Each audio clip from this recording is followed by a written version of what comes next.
Bismillahirrahmanirrahim. Assalamualaikum warahmatullahi wabarakatuh. Alhamdulillahirabbil alamin. Hamdan katsiran thayyiban mubarakan fih kama yuhibbu rabbuna wa yarda. Alhamdulillahilladzi bi ni'matihi tatimmu shalihat. Asyhadu an la ilaha illallah wa asyhadu anna Muhammadan abduhu wa rasuluh. Allahumma shalli ala sayyidina wa habibina wa syafi'ina wa maulana Muhammad wa ala alihi wa sahbihi wa ansarihi wa junudihi wa man tabi'ahum bi ihsanin ila yaumil wa ba'd. Alhamdulillah, marilah kita panjatkan puji dan syukur kita kehadirat Allah Subhanahu wa taala, yang mana pada siang yang berbahagia ini Allah masih meringankan langkah kaki kita untuk datang ke tempat yang insyaallah Allah muliakan. Tentunya dalam rangka melaksanakan salah satu kewajiban kita, melaksanakan salat zuhur berjamaah. Tentunya ini adalah karunia Allah yang begitu besar, kenikmatan Allah yang begitu banyak. Maka cara mensyukurinya adalah seperti apa yang disampaikan Allah Subhanahu wa taala dalam surat Al-Kautsar. A'udzubillahi minasyaitonirrajim. Inna a'tainakal kautsar fasholli lirabbika wanhar. Walaupun ayat ini, surah ini berkaitan dengan salat Idul Adha dan kurban, tetapi kita bisa maknai dalam kehidupan kita ketika Allah Subhanahu wa taala memberikan kenikmatan yang banyak. Allah memberikan Al-Kautsar. Di dalam tafsirnya Al-Kautsar itu disebut nahrun fil jannah, telaga di surga. Ada yang mengatakan memang itu adalah kebaikan yang Allah berikan. Ketika kebaikan yang Allah berikan kepada kita, maka cara bersyukurnya adalah washolli lirabbika wanhar. Kita beribadah, kita salat, dan tentunya berkurban. Dan inilah ciri bagi orang yang senantiasa mensyukuri atas nikmat Allah Subhanahu wa taala. Bahkan di ayat yang lain, bagaimana Nabi Daud alaihissalam diperintahkan Allah Subhanahu wa taala cara bersyukurnya bukan dengan membaca hamdalah ribuan kali. Karena membaca hamdalah ribuan kali sudah default, sudah bawaannya, sudah kebiasaannya.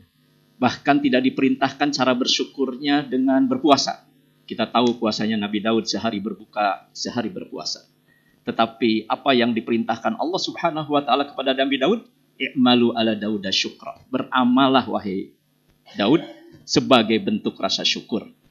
Mengapa Allah perintahkan kepada Nabi Daud beramal? Kita tahu Nabi Daud adalah seorang raja. Kita tahu Nabi Daud adalah seorang pemimpin. Kita tahu Nabi Daud adalah seorang pejabat publik.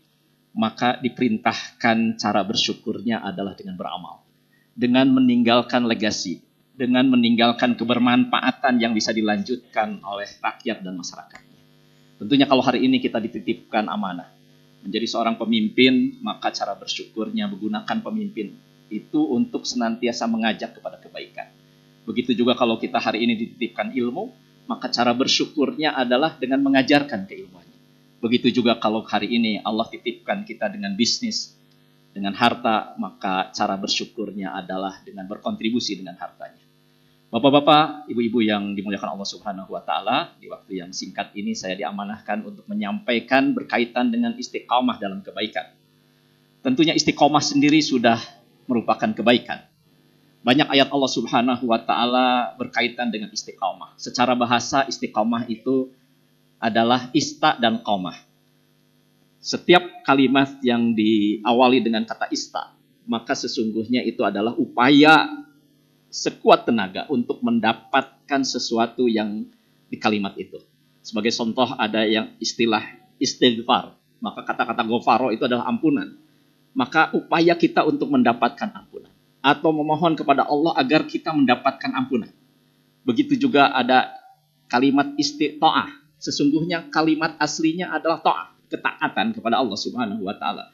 Maka kita berupaya untuk senantiasa taat kepada Allah Subhanahu wa taala. Walaupun hari ini menjadi definisinya istita'ah itu adalah mampu. Maka kalau disebut istiqamah, maka upaya kita agar kita bisa tegak lurus agar sempurna. Maka itu adalah istiqamah. Kita bermohon agar istiqamah. Ada ayat Allah Subhanahu wa taala, bahkan Rasulullah sallallahu alaihi wasallam sampai beruban. Sampai sahabat-sahabat bertanya, "Ya Rasulullah, kenapa engkau beruban?" Dijawabnya oleh Rasulullah, "Saya batni Hud wa akhwatuha." Saya beruban itu disebabkan karena Quran surat Hud dan saudara-saudaranya. Ini luar biasa. Jadi ubannya Rasulullah itu memikirkan ayat, memikirkan surah dalam surat Hud. Boleh ini juga tanya pada diri kita, kalau kita hari ini sudah beruban, kira-kira uban kita karena memikirkan apa? Dan kalau Rasulullah itu memikirkan ayat. Apa ayatnya? Dalam surat Hud dan saudara-saudaranya, fastaqim kama umirta. Maka istiqomahlah, maka luruslah seperti apa yang aku perintahkan, kata Allah Subhanahu wa taala. Maka banyak hal yang memang kita bermohon kepada Allah agar istiqomah.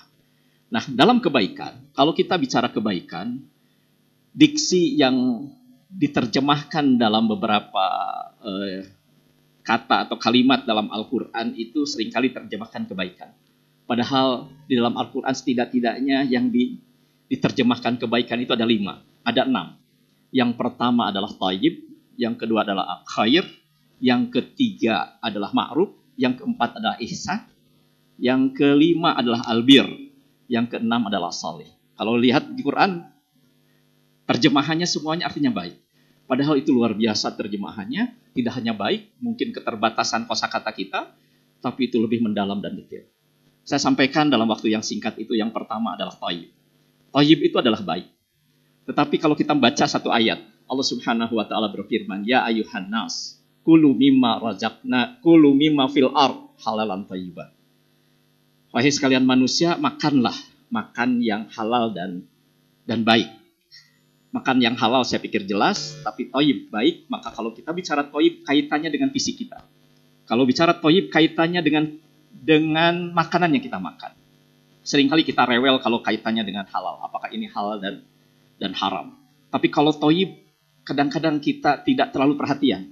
Padahal perintah Allah agar kita makan yang thayyib. Beberapa waktu yang lalu sebelum pandemi saya pergi ke Jepang ketemu dengan seorang dokter, seorang profesor Hashimoto. Ini menginspirasi kepada saya dan cukup menegur kepada saya. Di sana ada namanya Centurion. Ada komunitas bagaimana usia 100 tahun tapi meninggal dalam kondisi sehat. Dalam perbincangan itu, obrolannya itu agak menarik. Karena di sana ada campaign bagaimana usia 100 tahun tapi meninggal dalam kondisi sehat. Saya agak tersinggung karena beliau menyatakan begini, karena sering juga ke Indonesia. Beliau mengatakan, mohon maaf, kalau orang Indonesia itu kalau meninggal itu pasti sakit. Biasanya dari Sabang sampai Merauke pertanyaan kalau ada yang meninggal sakit apa. Jadi kalau meninggal itu harus sakit. Ini yang membuat ini. Saya akhirnya bertanya-tanya kenapa begitu. Ya karena orang Indonesia itu dirancang sakit. Usia 50 tahun sakit aja. Jadi kayak naik motor ngebut lampu merah diterobos lawan arah ya wajar tabrakan. Saya tanya lagi kenapa begitu. Karena tidak pernah memperhatikan makanan. Nah ketika mengatakan tidak pernah memperhatikan makanan kebanyakan gitu, saya agak tersinggung karena ayatnya dalam surat Abasa Allah berfirman, Allah berfirman, apakah kamu tidak perhatikan makanan yang kamu makan? Ini ayatnya luar biasa. Ya, ana sobabna ma asobatu masyaqaqnal ardo pambatna fiha habba. Bukan di akhirnya mata'alakum wa li'an'amikum.